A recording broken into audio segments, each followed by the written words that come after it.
Assalamualaikum everyone. Hope you all are doing well. My name is Sarosh Rao and I am a dietitian and nutritionist along with Autism Dietitian. I am doing this live video with the collaboration of Autism Resource Group Pakistan.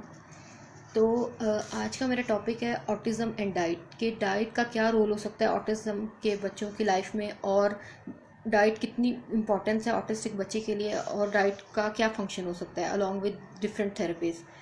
तो और I must say कि हर dietitian autism dietitian नहीं हो सकता, क्योंकि आपको autism की बहुत अच्छी अंडरस्टैंडिंग होनी चाहिए if you want to become a autism dietitian. Okay, let me start. तो क्योंकि ये एक थेरोटिकल और लॉजिकल बात है, इसलिए मैंने कुछ पॉइंट्स बना लिए हैं। तो बेसिकली आप सबको पता होगा कि ऑटिज़म एक न्यूरोलॉजिकल डिसऑर्डर है और एक ब्रेन प्रॉब्लम है, लेकिन बहुत कम लोग जानते हो कि ऑटिज़म सिर्फ ब्रेन प्रॉब्लम नहीं है, it's a gut brain problem. Like इसमें अगर आपका ब्रेन कॉम्प्रोमाइज़ हो रहा है तो उसके साथ आपका गट भी कॉम्प्रोमाइज़ हो रहा है। और आज यही मैं आपको बताने के लिए आपके साथ में शेयर करूँगी कि गट की क्या इंपॉर्टेंस है ऑटिज़म बच्चों के लाइफ में। तो ये फर्स्ट ऑफ ऑल तो it's not only a brain problem, it's a gut brain problem, ठीक है। अब बेसिकली गट होता क्या है? Gut is like it's our digestive system, जहाँ पे हमारा फूड जाता है और डाइजेस्ट होता है, उसको हम ऑब्जॉर्व करते हैं और हमारी ट्रांसपोर्टेशन होती है। तो जब जो फूड हम ले रहे हैं वही हमारा फ्यूल है, लाइक जो हम खा रहे हैं हम वही होंगे। तो जब एक चीज़ हम अपनी बॉडी में एक फ्यूल ही गलत डाल रहे हैं, ठीक है, एक फ्यूल ही हमारी बॉडी में रॉन्ग है, तो ऑब्वियसली उसका आउटपुट भी गलत ही आएगा। तो जो होते हैं ऑटिज़म के बच्चे, इनका ब्रेन के साथ साथ गट भी कॉम्प्रोमाइज़ कर रहा होता है। तो हमने अब मैं आपको बताती हूँ कि गट होता क्या है। गट में जो एक नॉर्मल बच्चे का गट होता है या किसी भी इंसान का गट होता है वो, और जो ऑटिस्टिक बच्चे का गट होता है, दोनों में बहुत ज़्यादा डिफरेंस होता है। और जो ऑटिस्टिक बच्चे का गट होता है वो यूजुअली उसमें जो हो बैक्टीरिया की ओवर ग्रोथ होती है, या फिर वो गट लीकी होता है। लीकी गट का मतलब होता है कि जो भी टॉक्सिन्स हमारी जो हम फूड लेते हैं उसकी जो ब्रेकडाउन वगैरह होती है, उसमें जो ऑटिस्टिक बच्चे होते हैं उनका जो गट होता है ना, वो जो टॉक्सिन्स है ना उनको फिल्टर नहीं कर पाता। लाइक वो जो उनके है ना वो उनको फिल्टर नहीं कर पाता, और वो जो सारा टॉक्सिन्स है वो उनकी बॉडी में उसी तरह से ट्रांसपोर्ट हो जाते हैं उनकी ब्लड स्ट्रीम में। फिर जब वो टॉक्सिन्स उनकी ब्लड स्ट्रीम में जाते हैं तो वो उसका हार्मफुल इफेक्ट होता है, और फिर उसी यही रीज़न है कि बच्चे टेंट्रम शो करते हैं। न्यूरोलॉजिकल डिसऑर्डर तो है, लेकिन उसकी बेसिकली मेन रीज़न ये है कि बच्चों का गट से जब टॉक्सिन्स उनकी ब्लड स्ट्रीम में जा रहे हैं तो उनकी बॉडी की फंक्शनिंग प्रॉपर नहीं हो रही। तो जो उनको सिग्नल्स उनके न्यूरोट्रांसमीटर्स के थ्रू उनके ब्रेन में सिग्नल्स जाने हैं, वो वहाँ से खराबी पैदा होती है। वहाँ से फिर उनके सिग्नल्स वो प्रॉपर उनके ब्रेन तक नहीं पहुँच पाते, और उसके बाद वो उनका ब्रेन फोगी हो जाता है। तो सबसे मेन बात तो ये कि बच्चों का गट लीकी होता है और इनकी इम्यूनिटी बिल्कुल भी स्ट्रांग नहीं होती। इनका इम्यून सिस्टम बहुत ज़्यादा कॉम्प्रोमाइज़ हुआ होता है बच्चों ऑटिस्टिक बच्चों का। तो फर्स्ट ऑफ ऑल तो हमारा एम होना चाहिए कि जो हम बच्चों को थेरेपीज़ दे रहे हैं उसके साथ साथ हम उनकी डाइट का भी उतना ही ख्याल रखें जितना हम उनकी थेरेपीज़ पे फोकस कर रहे हैं। क्योंकि जो थेरेपीज़ आप बच्चों को दिलवा रहे हैं, स्पीच थेरेपी है, ऑक्यूपेशनल थेरेपी है, बिहेवियर थेरेपी है, इसका नो डाउट डेफिनेटली इसका बहुत रोल है, लेकिन इसका 40% रोल है। अगर आप उनके साथ साथ डाइटरी मैनेजमेंट भी करेंगे तो इसका रोल लाइक डाइट का रोल 60% है, और बाकी अदर्स जो थेरेपीज़ हैं उसका रोल 40% है। तो जब आप बच्चों की डाइटरी मैनेजमेंट के साथ वो थेरेपीज देंगे तो उसका आपको 100% रिजल्ट नज़र आएगा। लेकिन इट डजेंट मीन कि बच्चा बिल्कुल उसका ऑटिज़म क्योर हो जाएगा। Autism is not curable at all. चाहे फिर आप डाइटरी मैनेजमेंट कर लें या मैनेजेबल है, it's manageable but it's not curable as all of you knows that, ठीक है। तो अच्छा, अब होता क्या है कि इनका, क्योंकि बच्चों का जो है इम्यून सिस्टम वो इतना वीक होता है कि जब भी हम उनको कोई भी हार्मफुल डाइट या इस तरह से कोई डाइट देते हैं जो उनका स्टमक या उनका गट टॉलरेट नहीं कर पाता, तो वो फिर उनके लिए बड़ी हार्मफुल हो जाती है। फिर उनकी जो है ना इम्यून सिस्टम में उनके गट में इन्फ्लेमेशन प्रोड्यूस होती है, और वो इन्फ्लेमेशन कुछ ऐसे केमिकल्स प्रोड्यूस करती है उनकी बॉडी में कि जिसकी वजह से उनके ब्रेन की जो फंक्शनिंग है ना वो प्रॉपर नहीं हो पाती। और उनका जब ब्रेन की फंक्शनिंग प्रॉपर नहीं होती तो बच्चे टेंट्रम थ्रो करते हैं, और बच्चे टेंट्रम थ्रो करते हैं उनके भी मतलब बिहेवियर्स के थ्रू, क्योंकि वो अपने आप को उस तरह से एक्सप्रेस तो नहीं कर पा रहे कि ये चीज़ हमें मतलब सूटेबल नहीं है या हमें इरिटेट कर रही है, या जो भी आप उसको फूड दे रहे हैं, सपोज आप उसको कोई जंक दे रहे हैं उस तरह से कुछ भी, तो वो उनके लिए बहुत ज़्यादा नुकसानदेह है। और फिर वो जब उनकी बॉडी के लिए वो सूटेबल नहीं है तो वो फिर उनकी बॉडी में कुछ ऐसे केमिकल्स प्रोड्यूस करती है जो कि बहुत हार्मफुल होते हैं। वो वो इतने हार्मफुल होते हैं कि वो नारकोटिक्स की तरह होते हैं उनके लिए, ड्रग्स की तरह। तो जब हम कोई डिफरेंट ड्रग्स कोई भी लेते हैं तो वो हमारे कितना उनका हमें एक बैड इफेक्ट आता है, तो फिर ये फूड भी जाके बिल्कुल उसी तरह उस ड्रग की तरह इफेक्ट करते हैं उनके बॉडी में। ओके, अच्छा जी। सबसे हमारा फर्स्ट एम होना चाहिए कि हमने इन बच्चों का इम्यून सिस्टम को स्ट्रॉन्ग करना है, और दूसरी बात ये कि हमने इनके गट को काम डाउन करना है और उसमें हमने उसके गट को हील करना है। ठीक है, अब वो कौन सी डाइट हो सकती हैं, कौन से वेज हो सकते हैं जिनके थ्रू बच्चों का गट बेहतर हो सकता है, ये सारा एक्सप्लेन करने के लिए थोड़ा सा मकसद ये था कि आप लोगों को पता चल जाए कि डाइट की इम्पोर्टेंस क्या है। ठीक है, अब देखें, जब तक आप एक फ्यूल गलत डाल रहे हैं तो उसका हार्मफुल इफेक्ट होगा, तो जब आप उसको सही फ्यूल उसकी बॉडी में बच्चे की डालना शुरू कर देंगे तो उसके रिजल्ट भी डिफरेंट होंगे। और बहुत ज़्यादा डाइट का रोल है, जिसकी वजह से बच्चों के बहुत सारे स्लीपिंग पैटर्न्स डिस्टर्ब हो जाते हैं, उनकी स्पीच में बहुत ज़्यादा फ़र्क पड़ता है, उनकी लर्निंग में, उनकी कॉग्निशन, ओवरऑल उनकी न्यूरोलॉजिकल पूरा उनका वो उस पर इफेक्ट होता है अगर आप उनको कोई गलत फूड दे रहे हैं तो। अच्छा, जब भी आप ऑटिज़म का कभी भी कोई गूगल पे सर्च करें या आप वैसे ही करेंगे तो आपको ऑटिज़म के साथ सिर्फ एक ही वर्ड मिलेगा ऑटिज़म डाइट के साथ, that is GFCF, gluten free and casein free diet. लेकिन ये ज़रूरी नहीं है कि ग्लूटेन फ्री और कैसीन फ्री जिस बच्चे को ऑटिज़म है वो ग्लूटेन फ्री और कैसीन फ्री होगा, इट्स नॉट नेसेसरी। हाँ, इसमें इसका बहुत बड़ा रोल है, कुछ बच्चों में इसका बहुत अच्छा इफेक्ट भी आता है, लेकिन ये ज़रूरी नहीं है कि हर बच्चा ऑटिस्टिक है तो उसके लिए ग्लूटेन फ्री और कैसीन फ्री लाजमी है, ये ज़रूरी नहीं है। और ये भी ज़रूरी नहीं है कि अगर एक बच्चे पे ग्लूटेन फ्री और कैसीन फ्री इफेक्ट कर रहा है तो दूसरे बच्चे पे भी वो डेफिनेटली उसी तरह से करे। जिस तरह से इन बच्चों की बाकी नीड्स डिफरेंट है एक दूसरे से, इनके IPs और इनके गोल्स, हर चीज़ दूसरे बच्चों से डिफरेंट होती है, इसी तरह इनकी डाइटरी मैनेजमेंट भी दूसरे बच्चों से बिल्कुल डिफरेंट होती है। अच्छा, अब ग्लूटेन फ्री और कैसीन फ्री का क्या है कि ग्लूटेन तो बड़ा मतलब लाइक ये कॉमन चीज़ है कि ग्लूटेन व्हीट प्रोटीन है और कैसीन है मिल्क प्रोटीन। तो जब हम इन बच्चों की डाइट से ये रिमूव करते हैं, एलिमिनेट करते हैं, क्योंकि ये इनका जो गट है वो उसको टॉलरेट नहीं कर पा रहा होता, तो जब भी ये ग्लूटेन और कैसीन इनके गट में जाता है, लाइक ये दोनों प्रोटीन है, तो इन एक तो इन प्रोटीन्स की प्रॉपर ब्रेकडाउन नहीं होती उनके गट में जाके, और अगर ब्रेकडाउन हो जाती है तो वो उसको स्मॉल प्रोटीन्स में, जिनको हम पेप्टाइड्स कहते हैं, उनमें कन्वर्ट कर देता है, और वो पेप्टाइड्स उनकी बॉडी के लिए बहुत नुकसानदेह हैं, लाइक वो केमिकल्स प्रोड्यूस कर देते हैं, दैट इज़ वो हार्मफुल केमिकल्स प्रोड्यूस कर देते हैं। तो वो जो हार्मफुल केमिकल हैं वो फिर जब उनके ब्रेन तक जाते हैं तो वो फिर उसके बाद बच्चे फिर टेंट्रम शो करते हैं। यही वजह है कि जब कुछ बच्चों को हम ग्लूटेन फ्री और कैसीन फ्री करते हैं तो उसका बड़ा अच्छा रिजल्ट आता है।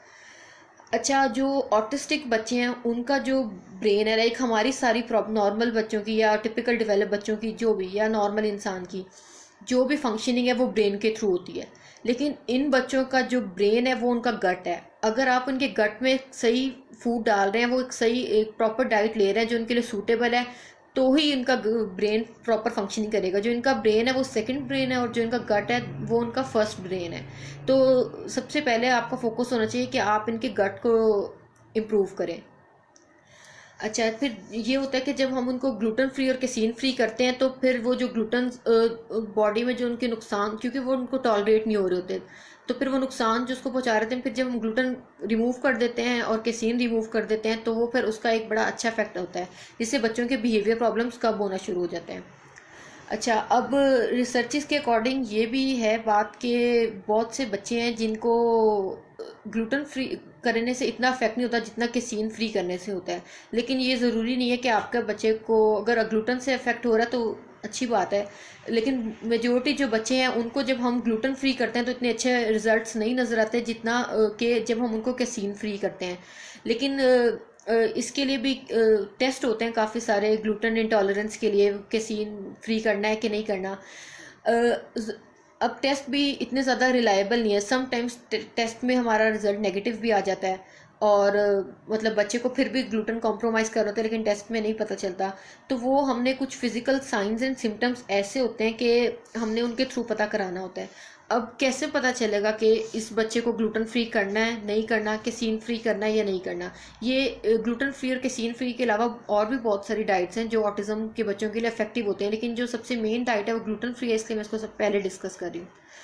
अच्छा, अब ये आपको पता कैसे चलेगा कि हमने बच्चे को ग्लूटेन फ्री करना है या नहीं करना, केसीन फ्री करना है या नहीं करना? फर्स्ट ऑफ ऑल तो टेस्ट हैं, टेस्ट हो जाए तो बहुत अच्छी बात है, लेकिन कभी कभी इस तरह भी हो जाता है कि टेस्ट इतने रिलायबल नहीं होते, उसमें समटाइम्स उसका रिजल्ट नेगेटिव भी आ जाता है, लेकिन बच्चे को वो ग्लूटेन उसको टॉलरेट नहीं हो रहा होता। तो कुछ फिजिकल साइंस एंड सिम्टम्स ऐसे हैं कि जिससे हमें पता चल सकता है कि जब ये बच्चा ग्लूटेन लेता है या वीट वीट ग्लूटेन वीट में होती है या बार्ले इस तरह के, तो कोई भी प्रोडक्ट लेता है तो वो उसको कितना अफेक्ट करता है। अब इसके क्या क्या साइंस एंड सिम्टम्स हैं? अगर तो आपका बच्चा, मोस्टली ऑटिस्टिक बच्चे कॉन्स्टिपेटेड होते हैं ज़्यादातर, डायरिया बहुत कम बच्चों को होता है जिनको लूज मोशंस हो या इस तरह से, वो बहुत कम बच्चे होते हैं कि जिनको हो। एक तो बच्चे के कॉन्स्टिपेटेड बच्चे होते हैं और मेजोरिटी 80% 90% बच्चे कॉन्स्टिपेटेड ही होते हैं। या तो वो कॉन्स्टिपेटेड होंगे या उनको डायरिया होगा। डायरिया मतलब ये भी, या लूज स्टूल्स कह लें आप, स्टूल्स की कंसिस्टेंसी पे डिपेंड करता है।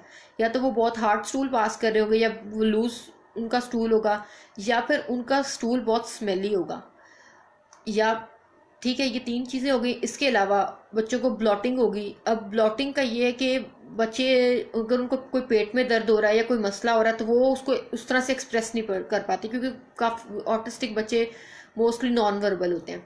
तो आपने उनके स्टूल से अंदाज़ा लगाना है कि उनका stool either it's hard, it's soft और इट्स स्मेली। तो अगर किसी भी बच्चे, लेकिन ये ज़रूरी नहीं है कि अगर इसका स्टूल है तो इसको हमने ग्लूटेन फ्री और केसीन फ्री दोनों कर देना, नहीं। क्या पता उसको ग्लूटेन इंटॉलरेंस हो, क्या पता उसको केसीन इंटॉलरेंस हो, तो ये हमने किस तरह चेक करना है ये भी मैं आपको बताती हूँ। अच्छा, तो या तो उनको ब्लॉटिंग होगी या फिर उनका acid reflux, oesophageal reflux back हो जाएगा। इसका क्या मतलब है कि मतलब वो जैसे वो खाएंगे उनको वॉमिटिंग टाइप फील होगी कि वो खाना जैसे बाहर आ रहा है।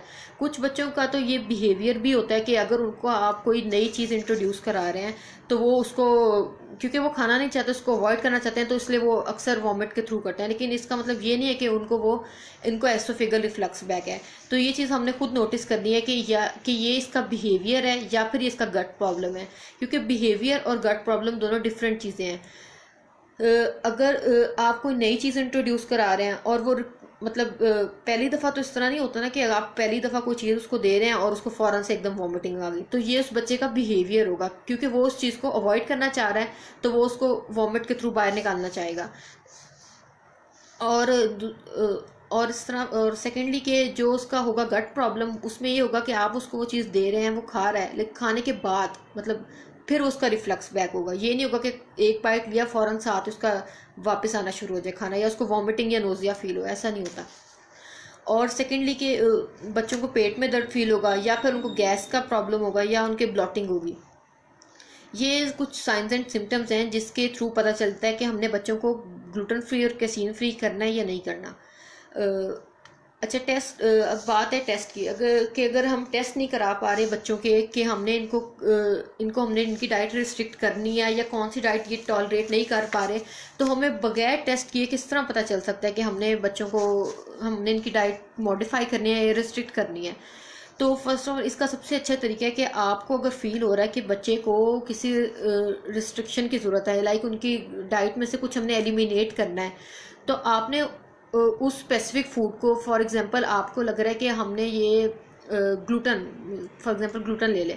ग्लूटेन अगर आपको लग रहा है कि ये इसके लिए सूटेबल नहीं है, जब भी ये वीट के कोई भी प्रोडक्ट्स लेता है तो उसको इस तरह के मतलब लाइक वो इसका स्टूल हार्ड है या उसको ब्लॉटिंग हो रही है या इस तरह से कोई भी इशू आपको फील हो रहा है, तो आपने फॉर 1 मंथ उसकी डाइट से ग्लूटेन रिमूव करके देखना है। अगर 1 मंथ तक आप उसको डाइट से ग्लूटेन रिमूव करें, और लेकिन अगर आपको रिमूव करने के बाद फील हो रहा है कि हाँ कुछ बेटरमेंट आई है, तो इट मीन्स कि उसको ग्लूटेन से वो कॉम्प्रोमाइज हो रहा था, तो फिर आप उसकी डाइट से ग्लूटेन रिमूव कर दें। इस तरह से बाकी जितने भी प्रोडक्ट्स हैं, लाइक केसीन हो गई, ग्लूटेन हो गई, या शुगर, डेयरी, या कोई भी इस तरह के फूड हैं जो आपको फील हो रहा है कि ये उसको कॉम्प्रोमाइज कर रहा है, तो आपने उसको फॉर 1 मंथ आपने उसकी डाइट से वो एलिमिनेट करके देखने हैं कि, और उसके बाद आपने उसका रिजल्ट देखना है। आपने वो उसको पूरा रिकॉर्ड रखना है कि आपने जब फर्स्ट डे स्टार्ट किया था, जाहिर है डे एंड नाइट चेंजेस तो नहीं आता, आफ्टर 1 वीक 2 वीक पता चलना शुरू होगा कि उसका क्या इफेक्ट आ रहा है। तो 1 मंथ तक आपको इसका मिनिमम टाइम 1 मंथ होता है, maximum 6 months, 1 month to 6 months में। लेकिन 1 मंथ में आपको काफ़ी सारा पता चलना शुरू हो जाता है कि हमने इसकी डाइट से ये चीज़ एलिमिनेट करनी है या नहीं करनी। लेकिन अगर आपको उसमें रिजल्ट नज़र आ रहा है कि हाँ अच्छा ये रिमूव करने से इसके बिहेवियर ठीक हुए हैं, या इसमें इसकी स्लीप पैटर्न बेटर हो गया, या इसके लर्निंग स्किल्स इंप्रूव हो गए, तो इसका मतलब है कि वो चीज़ उसको कॉम्प्रोमाइज़ कर रही थी, तो आपने उसकी डाइट से बिल्कुल रिमूव कर देना है। ठीक है, और इसके बाद है क्या, अच्छा जो हमारा गट बैक्टीरिया होता है, जो हमारा इन बच्चों का, किसी भी इंसान, इन बच्चों के अलावा किसी भी इंसान का जो गट बैक्टीरिया होता है, उसी की वजह से इंसान बीमार होता है, और उसी गट बैक्टीरिया की वजह से हमारे मूड्स होते हैं। तो जब आप के एक ऑटिस्टिक बच्चे के गट बैक्टीरिया इतना एबनॉर्मली है और वो इतना हार्मफुल है, एक नॉर्मल इंसान का भी जब गट बैक्टीरिया डिस्टर्ब होता है तो वो उसको या तो बीमार कर देता है या फिर वो उसके मूड पे अफेक्ट करता है। तो जब एक बच्चे का 24/7 गट बैक्टीरिया इतना एबनॉर्मल है, तो वो बच्चा कैसे टेंट्रम थ्रो नहीं करेगा? वो टेंट्रम डेफिनेटली थ्रो करेगा, उसके बिहेवियर्स आएंगे। तो सबसे ज़्यादा हमारा मेन फोकस होना चाहिए कि हम उसका गट को इम्प्रूव करें। गट गट बैक्टीरिया उसका किस तरह से इम्प्रूव हो सकता है कि जो हमारे गुड बैक्टीरियाज हैं, लाइक जो हमारे प्रीबायोटिक्स हैं जो कि योगर्ट में भी होते हैं। कुछ बच्चे, कुछ पेरेंट्स का कंसर्न है कि शायद योगर्ट बच्चों को सूटेबल नहीं है, या फिर ये भी अगर हमने कैसीन फ्री किया है तो ये दूध से बनी हुई है। तो ज़रूरी नहीं कि आप सिर्फ योगर्ट दें, आप कोई प्रोबायोटिक्स वैसे भी ले सकते हैं, और आप कोई फोर्टिफाइड फूड भी ले सकते हैं जिनमें प्रोबायोटिक्स हो। तो जब उनको हम गुड बैक्टीरिया उनके गट में जाना शुरू होंगे, तो वो उनका गट जो बैक्टीरिया है वो इम्प्रूव होना शुरू हो जाएगा। तो जैसे ही वो इम्प्रूव होगा तो वो उनके फिर बिहेवियर को भी स्लो डाउन करेगा। ठीक हो गया। अच्छा, अब जब उनका गट बैक्टीरिया इम्प्रूव होगा तो उससे उनकी एक तो डाइजेशन बेहतर होगी, और फिर उससे उनका जो है हार्मफुल बैक्टीरिया वो उनके ख़त्म होना शुरू हो जाएंगे, और एक जो हमारे लिए बेनिफिशियल बैक्टीरियाज है वो उनकी ग्रोथ उनकी गट में आना शुरू हो जाएगी, जिसके थ्रू फिर बच्चों में इम्प्रूवमेंट बेसिकली इसलिए आती है डाइट के थ्रू। अच्छा, अब है कि ग्लूटेन फ्री और कैसीन फ्री तो हो गया, इसके अलावा हमारे पास हैं Feingold diets, candida diets, इसके अलावा और भी बहुत सारी डाइट्स हैं जो कि हम ऑटिस्टिक बच्चों के लिए इम्पॉर्टेंट हो सकती हैं। अब कुछ ऐसे होते हैं वो आर्टिफिशियल कलर्स या आर्टिफिशियल स्वीटेंट्स जो इन बच्चों के सूटेबल नहीं होते, तो हमने उनकी डाइट से हर आर्टिफिशियल कलर इवन के जैसे आप बिरयानी बनाते हैं उसमें आप जर्दे का रंग भी डालते हैं तो वो भी आर्टिफिशियल कलर में आता है। ये या मतलब ये एक बड़ी कॉमन एग्जांपल है जिसको हमें पता ही नहीं चलता कि हमने काफ़ी पेरेंट्स को लगा होगा कि हम आर्टिफिशियल कलर तो बच्चों को देते ही नहीं है, लेकिन जैसे हमने जर्दा बनाया या हमने बिरयानी बनाई उसमें जो हम कलर डालते हैं वो भी आर्टिफिशियल ही होता है। तो वो उनके लिए अच्छा नहीं होता, उनकी डाइट से वो एलिमिनेट करना चाहिए। और जितनी भी आर्टिफिशियल स्वीट्स हैं, जैसे कि जूसेस हैं आर्टिफिशियल, फ्रेश जूस के अलावा आर्टिफिशियल जूसेस जो भी हैं वो भी इनकी डाइट से एलिमिनेट करना चाहिए। और जहाँ तक बात रही फ्रेश जूसेस की, तो बेहतर ये है कि आप उनको फ्रेश जूसेस देने की बजाय आप उनको एक रॉ फ्रूट दे दें, ठीक है। क्योंकि बेसिकली इसकी रीज़न क्या है, फ्रेश जूसेस वैसे तो बहुत अच्छे होते हैं, लेकिन जो एक जूस का ग्लास है वो कभी भी एक एप्पल या एक बनाना से नहीं बनता, सॉरी बनाना से तो बनता ही नहीं है जूस, वो कभी भी एक एप्पल या एक भी फ्रूट से नहीं बनता, एक फ्रूट की क्वांटिटी से नहीं बनता। अगर आपको एक ग्लास जूस बनाना है तो आपको उसमें 4 से 5 एप्पल डालने पड़ेंगे। जो है जूस की शुगर्स हैं, फ्रुक्टोज हो गया, सक्रोज हो गया, ये हमारे लिए बेहतर है लेकिन एक लिमिटेड क्वांटिटी में, क्योंकि हमने इन बच्चों को शुगर फ्री करना होता है। इनके लिए शुगर बिल्कुल भी अच्छी नहीं है, क्योंकि जब हम इन बच्चों को शुगर देते हैं तो उनके जो ब्रेन सेल्स हैं वो आप ये कह रहे हैं कि लाइक उनके ब्रेन सेल्स एक उसमें एक फायर की तरह एक काम करते हैं, जिसकी वजह से उनको बच्चे टेंट्रम थ्रो करते हैं। मतलब यानी कि ये कहते हैं उनके दिमाग में जैसे आग लग जाती है जैसे वो शुगर लेते हैं। तो ये इस हद तक इन बच्चों के लिए नुकसानदेह है। तो जब हमने फ्रूट जूस देना है, फ्रेश जूस दे सकते हैं, ये नहीं मैं कह रही कि बिल्कुल भी नहीं दे सकते, लेकिन क्योंकि कुछ बच्चों के बहुत इश्यूज होते हैं कि वो रॉ फ्रूट्स नहीं खा सकते या वो लिक्विड ले रहे हैं इस तरह से कुछ भी। तो फ्रेश जूस का ये वैसे तो कोई नुकसान नहीं है, लेकिन ये है कि उसमें जो है फ्रूट की क्वांटिटी, जैसे 3 से 4 सेब का एक ग्लास बनता है, तो उसमें जो शुगर की क्वांटिटी होगी वो उनके उनमें ज़्यादा जाएगी, इसलिए मैं कह रही हूँ अवॉइड करें, अदरवाइज इसका कोई नुकसान नहीं है। अच्छा, उसके बाद है कि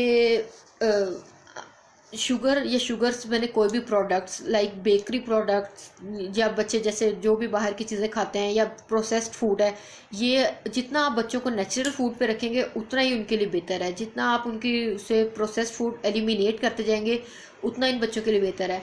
अच्छा, अब जो मैंने पहले कहा था कि आपने उनको 1 मंथ के लिए वो डाइट एलिमिनेट करनी है और न्यू डाइट इंट्रोड्यूस करानी है, तो उसके लिए आपने ये नहीं करना कि आपने एकदम से वो डाइट एलिमिनेट कर दी। लाइक एक बच्चे का एक फेवरेट फूड है, वो आपने एकदम से एलिमिनेट कर दिया और आपने कोई नया फूड इंट्रोड्यूस करा दिया। आपने उसको ग्रेजुअली एलिमिनेट करना शुरू करना है। जब आप ग्रेजुअली उसको एलिमिनेट करेंगे या कोई न्यू फूड इंट्रोड्यूस करेंगे तब तो वो ले लेगा, अदरवाइज वो बच्चा कभी भी वो फूड ट्राई नहीं करेगा। तो आपके लिए बहुत मुश्किल हो जाएगा आगे के लिए भी कि उसको कभी भी कोई न्यू फूड इंट्रोड्यूस करा सके। तो आपने स्लोली उसकी क्वांटिटी कट डाउन करनी है। लाइक अगर वो सपोज एक रफ सी एग्जांपल दे रही हूँ, 2 टीस्पून शुगर ले रहा है फॉर एग्जांपल, ठीक है, तो आपने उसको 2 से 1.5 कर देना है, 1.5 से देन 1 करना है और ग्रेजुअली आपने बिल्कुल जीरो की तरफ आ जाना है। लाइक आपने बिल्कुल एकदम से सारी कट डाउन नहीं कर देनी। इस तरह आपको आपको भी बहुत मुश्किल होगी न्यू फूड इंट्रोड्यूस कराने में और बच्चा कभी भी उस न्यू फूड को एकदम से एक्सेप्ट नहीं करेगा। तो बाकी इसके अलावा जो है ऑटिज्म के अलावा कुछ बच्चों में एपिलेप्सी का इशू भी होता है, सीजर्स का। तो उन बच्चों के लिए कीटो डाइट बहुत अच्छी है। कीटो डाइट का अब क्या होता है, उसमें उसमें हम लो कार्ब्स देते हैं और हाई फैट देते हैं। लेकिन आपने कीटो डाइट एक बड़ी मुश्किल डाइट है जो कि आप खुद कभी भी नहीं कर सकते, ना गूगल बेस्ड प्लान्स पे आप कर सकते हैं, ना ही आप किसी और मतलब लाइक चलो अच्छा इसने किया था मैं भी वैसे करके देख लूँ शायद मेरे बच्चे पे इफेक्ट हो जाए। तो इस तरह आप इसको कभी भी कीटो डाइट को कभी भी आप इस तरह से एप्लीकेबल नहीं होती है। आपको इसके लिए प्रॉपर सुपरविजन की ज़रूरत होती है। अगर आप इस तरह से कोई गूगल बेस्ड प्लान या कोई अपने ओन पे कोई भी प्लान आप बच्चे को देंगे तो उसमें एक तो उसकी ग्रोथ रुक जाएगी और दूसरा सबसे बढ़ के उसका, क्योंकि उसको हाई फैट जा रहा है, हाई फैट से उसका कोलेस्ट्रॉल लेवल बहुत ज़्यादा हाई हो सकता है। तो आपने कभी भी without supervision keto diet introduce नहीं करानी। और कीटो डाइट सिर्फ उन बच्चों के लिए अच्छी है जिनको एपिलेप्सी का इशू है, अदरवाइज बाकी बच्चों के लिए नहीं है। अच्छा जी, उसके अलावा क्या है कि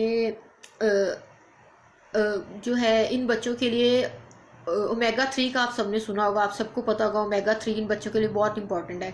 तो बजाय कि आप ओमेगा 3 सप्लीमेंट्स पे जाएं, आप उसको फूड सोर्सेज के थ्रू आप इन बच्चों की डाइट में उनको इंट्रोड्यूस करें कि वो फूड सोर्सेज के थ्रू ही ले लें उनको।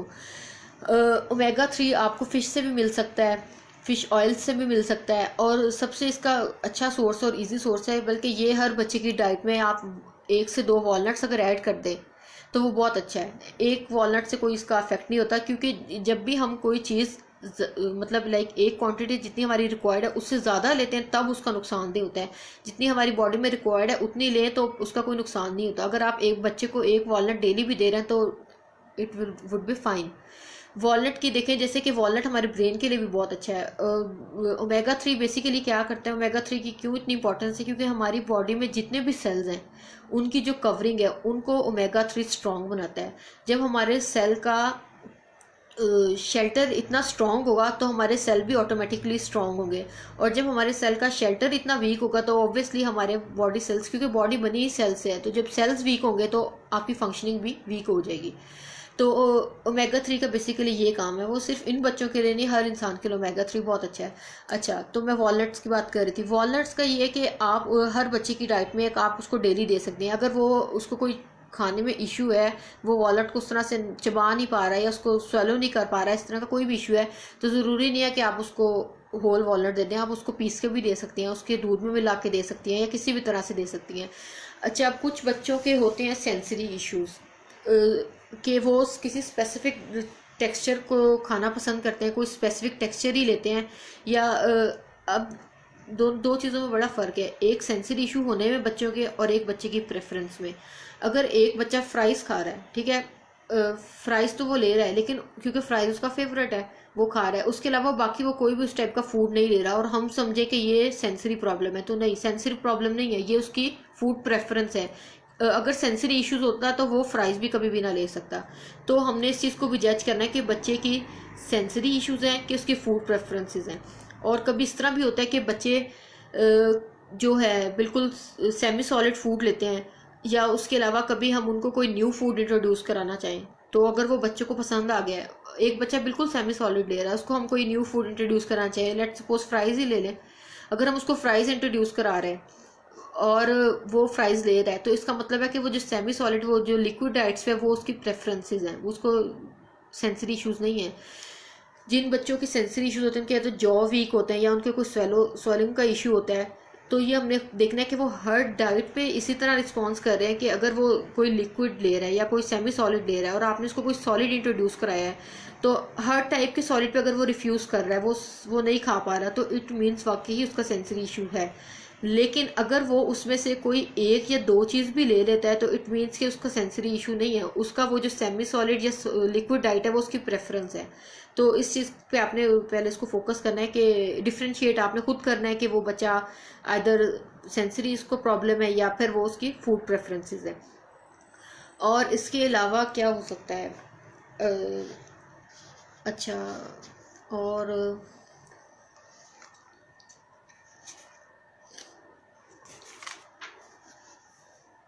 बाकी इसके अलावा मैंने आपको वो भी बता दिया है।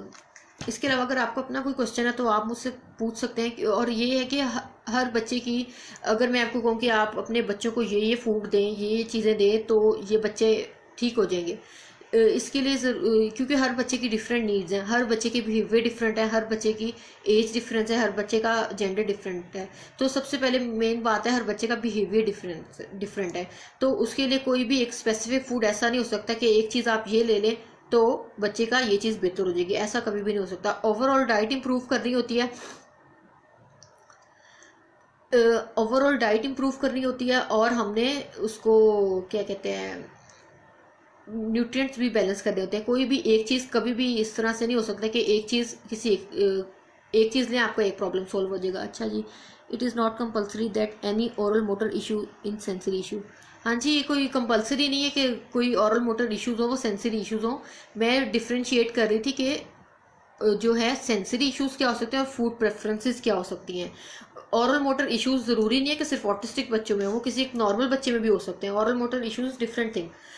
मैं ये बता रही थी कि जो है सेंसरी इश्यूज और बच्चों की प्रेफरेंस, हमने उनमें डिफ्रेंशिएट करना है। फर्स्ट ऑफ ऑल हमने ये देखना है कि उनको वाकई कोई सेंसरी इशू है या फिर वो उनकी फूड प्रेफरेंस है। ये मैं आपको बता रही थी। अच्छा, अब ये कि हमें जो बच्चों को न्यू फूड अगर हमने इंट्रोड्यूस कराना है तो हम किस तरह से करा सकते हैं, क्योंकि ये बच्चे, इनको उनकी डाइट मॉडिफिकेशन बहुत मुश्किल है। तो एक तो सबसे पहले आपने उनका ग्रेजुअली कोई भी फूड कट डाउन नहीं करना, उनके कोई भी प्रेफरेंस आइटम है आपने वो ग्रेजुअली कट डाउन करनी है, एकदम से आपने बिल्कुल कुछ भी कट डाउन नहीं करना। और दूसरी बात, उनके लिए देखें, जैसे इनके बाकी सेशन होते हैं बहुत कलरफुल होते हैं, बहुत इंटरेस्टिंग होते हैं, बुक्स के थ्रू नहीं, वो बाकी एक्टिविटीज़ के थ्रू ज़्यादा लर्न करते हैं। तो आपने इनकी फूड को भी उसी तरह से, ज़ाहिर है थोड़ी सी मेहनत लगेगी थोड़ा, लेकिन वो it would be helpful in the end. तो आपने इनके फूड की प्रेजेंटेशन इस तरह से करनी है कि वो बच्चों के लिए अट्रैक्टिव हो। अगर वो उसको देख रहा है फूड को, उसने फूड को टच किया है, उसका टेक्सचर फील किया है, तो ये भी काफ़ी है फर्स्ट अटेम्प्ट के लिए। बजाय कि वो फूड को देख ही नहीं रहा या प्लेट को वो साइड पे फेंक देता है, तो आप उसके लिए उसकी फूड जो है, फूड की जो प्लेट है उसको आप बहुत इंटरेस्टिंग या कलरफुल सा बनाएं। कि लाइक अगर आपने उसको कोई सैंडविच दिया या कुछ भी, तो आप उसके कोई स्माइली फेस बना दें या कलरफुल सा कुछ उसके लिए वो अपीलिंग हो, जो उसको अट्रैक्ट करे। ठीक है, तो अगर वो बच्चा उस फूड की तरफ देख रहा है या उसने उसको टच भी किया है, तो फर्स्ट टाइम के लिए इतना भी काफ़ी है। तो आपने ऐसे ग्रेजुअली उसको स्टार्ट करना है, और फिर आपने बच्चों को चॉइसेस देनी है। ये नहीं है कि आपने सिर्फ एक चीज़ इंट्रोड्यूस करा दी है आपने, लेकिन स्टिक ऑन आपने उन चॉइसेस पे ही रहना है। ये नहीं कि आज एक चीज़ दी थी, कल दूसरी दे दी, परसों तीसरी दे दी, इस तरह से नहीं करना। आपने जैसे अगर आज कोई दो चीज़ इंट्रोड्यूस करेंगे तो आपने उन दो दो की चॉइस देनी है उनको, कल भी आपने वही दो की चॉइस देनी है कि वो उनमें से कौन सी चीज़ खुद चूज़ करता है। उनमें से कोई एक ना एक तो उसको अट्रैक्ट करेगी, बजाय इसके कि आप कोई बिल्कुल उसका नॉन प्रेफर्ड आइटम उसके सामने रख दें, एक ही सिर्फ, और वो भी उसको बिल्कुल पसंद ना आए।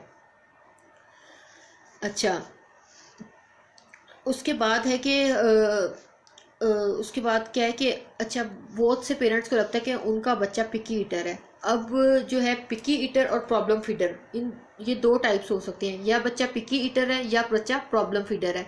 अब कैसे पता चलेगा कि हमारा बच्चा पिकी ईटर है या हमारा बच्चा प्रॉब्लम फीडर है?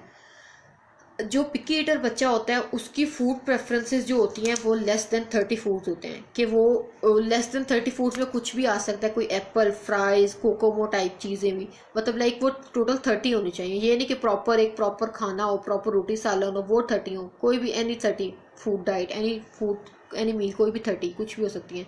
जो पिकी ईटर होता है वो लेस देन 30 फूड प्रेफर करता है, लेस देन 30 फूड वो ले लेता है। और जो प्रॉब्लम फीडर होता है वो लेस देन 20 या मिनिमम उसके उसकी प्रेफरेंस जो होती है वो 8 to 10 फूड्स होती है। ठीक है, तो हर बच्चा पिकी ईटर नहीं होता, कुछ बच्चे प्रॉब्लम फीडर भी हो सकते हैं। पिकी ईटर तो कोई टिपिकल डेवलप बच्चा भी हो सकता है, लेकिन ऑटिस्टिक बच्चे जो ज़्यादा फॉल करते हैं वो प्रॉब्लम फीडर में करते हैं। अब दूसरी बात ये कि जब हमने कभी इंट्रोड्यूस कराते हैं कोई न्यू फूड बच्चे को, तो जो है पिकी ईटर वो उस खाने को, कोई भी हमने न्यू फूड दिया वो उसको देखेगा, उसको टच करेगा, उसको फील करेगा। लेकिन जो प्रॉब्लम फीडर होता है वो बिल्कुल उसको देखता तक भी नहीं है न्यू फूड को, मतलब जो उसकी प्रेफरेंस नहीं है वो उसकी तरफ देखता भी नहीं है। और उसके बाद थर्ड पॉइंट जो है वो है कि जो पिकी ईटर है उसने अगर कोई चीज़ मतलब एक चीज़ बहुत ज़्यादा खा रहा है, उसके बाद उसने एक नई चीज़ स्टार्ट कर दी है और वो उससे बोर हो गया है, तो वो जो पहले वाली उसकी प्रेफरेंस थी, पहले वाली चीज़ पसंदीदा चीज़ थी उसकी, वो दोबारा अगर आप उसको वो दें तो वो खा लेगा। लेकिन जो प्रॉब्लम फीडर है, एक दफ़ा उसने किसी एक चीज़ से वो तंग हो गया है, उसने वो रिजेक्ट कर दिया है, तो उसके बाद वो चीज़ वो दोबारा कभी भी नहीं खाएगा। उसको आपको न्यू फूड को इंट्रोड्यूस कराया और वो न्यू की तरफ ही जाएगा, जो पहले उसने रिजेक्ट कर दी थी वो चीज़ वो कभी भी नहीं खाएगा। इसलिए आपको पहले ये देखना है कि आपका बच्चा पिकी ईटर है, प्रॉब्लम फीडर है। मोस्टली ऑटिस्टिक बच्चे प्रॉब्लम फीडर होते हैं, पिकी ईटर नहीं होते। पिकी ईटर को मॉडिफाई करना हमारे लिए इतना मुश्किल नहीं है, मुश्किल है हमारे लिए डाइट मॉडिफाई करना प्रॉब्लम फीडर की। ये है एक ओवरऑल डिस्कशन थी, जिससे मेरा ख्याल है आपको पता चल गया होगा कि डाइट की क्या इंपॉर्टेंस है। और क्या कहते हैं, बाकी हमारे सबसे मेन थिंग ये है कि आपने बच्चों की डाइट को जितना आप नेचुरल रख सकते हैं उतना नेचुरल रखें, जितने नेचुरल फूड बच्चों को दे सकते हैं।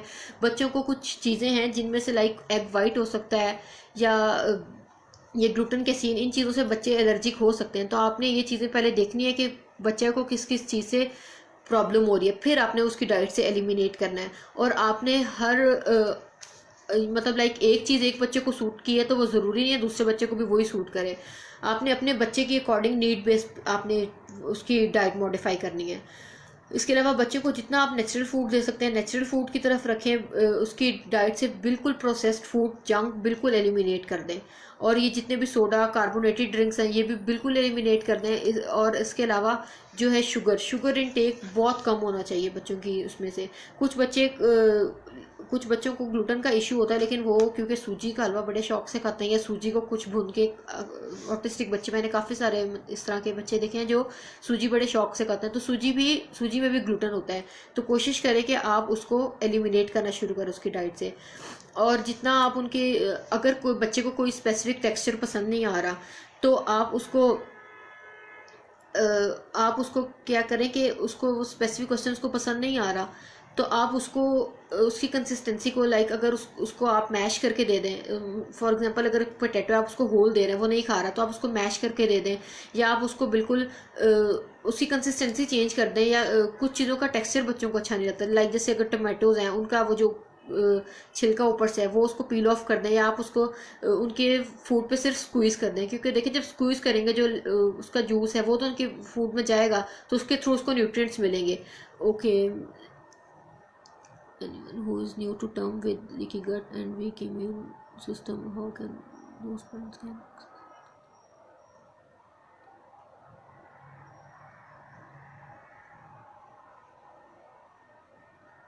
autism? मैं कुछ क्वेश्चंस रीड कर लूँ, एक second. anyone who is new to term with leaky gut and weak immune system, how can those parents can tell that their child is having leaky gut or brain fog? I am asking the question because अच्छा, मैंने अभी इस video के start में मैंने बताया था कि लीकी गट का कैसे पता चल सकता है। लीकी गट तो देखिए मोस्टली बच्चों में लीकी गट होता है, क्योंकि इनका जो है आपको उनके स्टूल के थ्रू पास करा चेक कर सकते हैं कि उनका स्टूल हार्ड है, सॉफ्ट है, या उनका स्टूल बहुत स्मेली है। ज़रूरी नहीं है कि अगर उसके स्टूल की कंसिस्टेंसी बिल्कुल ठीक है, ना वो हार्ड है ना वो लूज़ है, और वो बिल्कुल नॉर्मल स्टूल पास कर रहा है, लेकिन उसका स्टूल बहुत स्मेली है, तो भी उसका गट कॉम्प्रोमाइज़ कर रहा है, ठीक है। और ब्रेन फोक तो इन बच्चों ब्रेन फोक तो देखें हर बच्चे के है ना, तभी तो ऑटिस्टिक है। तो जब उसका गट या उसका गट कॉम्प्रोमाइज़ करा होगा तो वो उसकी ब्रेन फोक को बढ़ा देता है ये। और जब उसका गट हम इम्प्रूव होना शुरू होता है तो उसकी जो ब्रेन फोक है वो आहिस्ता आहिस्ता कम होना शुरू हो जाती है। तो ये रिलेशन है गट का और ब्रेन फोक का, कि जब उनका गट कॉम्प्रोमाइज्ड होगा तो उनकी ब्रेन फोक ज़्यादा होगी, और जैसे उनका इम्यून सिस्टम बेहतर होना शुरू हो जाएगा या उनका गट बेहतर होना शुरू हो जाएगा तो उनकी जो है ब्रेन फोक वो आहिस्ता आहिस्ता कम होना शुरू हो जाएगी। और लीकी गट का सबसे ज़्यादा मेन इशू ये होता है कि वो जो हमारी बॉडी में जितने भी हम फूड ले रहे हैं जो बच्चों को टॉलरेट नहीं हो रहे, वो उनकी जब ब्रेक डाउन करता है तो वो प्रोटीन की, जैसे ग्लूटेन में प्रोटीन की जब वो ब्रेक डाउन करता है तो वो उसको ऐसे केमिकल्स में चेंज कर देता है साइटोकाइंस में, जो कि हार्मफुल होते हैं। तो फिर वो जब हार्मफुल केमिकल्स और जो टॉक्सिन्स हैं वो उनकी ब्लड स्ट्रीम में डायरेक्टली जाना शुरू हो जाते हैं, वो उसको फिल्टर नहीं कर पाता। लीकी गट का मतलब है कि जो भी टॉक्सिन उनकी बॉडी में है वो उसको फिल्टर नहीं कर पाता, वो डायरेक्ट ब्लड स्ट्रीम में पास ऑन कर देता है। रूलिंग इज ऑल्सो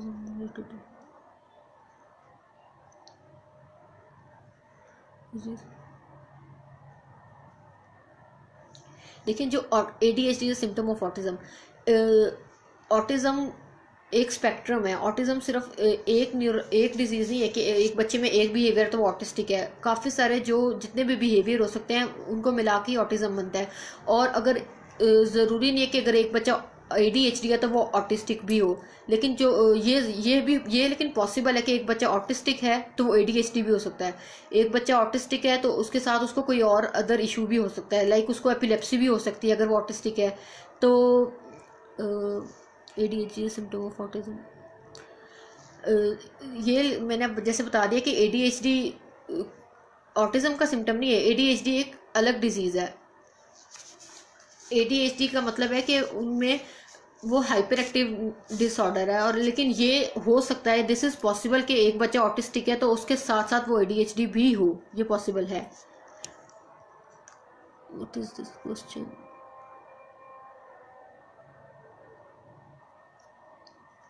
और आप लोगों के कोई क्वेश्चन है इसके अलावा तो मुझे बता दीजिए, और अगर कोई क्वेश्चन मिस हो गया, स्किप हो गया, तो वो मैं फिर लाइव के एंड पे इसको आंसर कर दूंगी।